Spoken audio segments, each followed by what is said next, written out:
ابن ئادەمی باڵک قەڵەمێک بە باڵای هەڵگورت.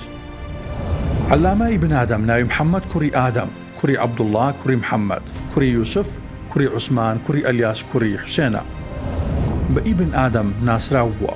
بەداخەوەی هێشتا بەرهەمە جومگەیە گرنگەکانی عەلامەی ئیبن ئادەم نەکەوتۆتە بەردیدی خوێنەران و هێشتا بە دەستنووسی ماونەتەوە. دەستخەتەکانی کەوتونەتە ناو ئاوە و فەوتاون و لە ناوچوون. دارە ئیبن ئادەمی باڵەکی یەک لەو کەسایەتە هەرە دیارەکانی مێژووی کوردەوە یەک لە زانە پایە بەرزانەیە کە مێژووی کورد شاناسی پێوە دەکات. لە ساڵی 1950 زانی لە گوندی ڕۆستی باڵەکایەتی لەدایک بووە و سەرەتا لە لای باوشی خۆی خوێندیوێتی و دواتر چۆتە مەدرسەی مەلا محەممەد عەبدوڵڵای بایەزیدی و ماوەیەک لەوێ ماوەتەوە.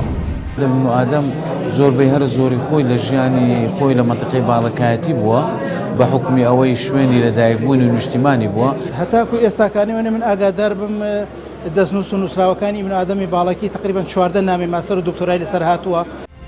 گرنگترین بەرهەم و دەستنووسەکانی ئیبن ئادەمی باڵک ئەمانن: علم الكلام والمنطق، علم الفلك والهندسة والحساب، علم النحو، الصرف والبلاغة، شرح فرائض، شرح المنهج في الفقه، كتاب في الوضع والبيان والآداب، مشكاة المنقول في 4 فنون النحو والصرف والعروض والمنطق، مجالس النواميس في المواعظ، سلسلة الذهب عن تاريخ حياته، كتاب في التاريخ، زبدة الأسرار، تهذيب الأصول إلى مدارك العقول، شرح الهدايا، شرح ذات الشفاء.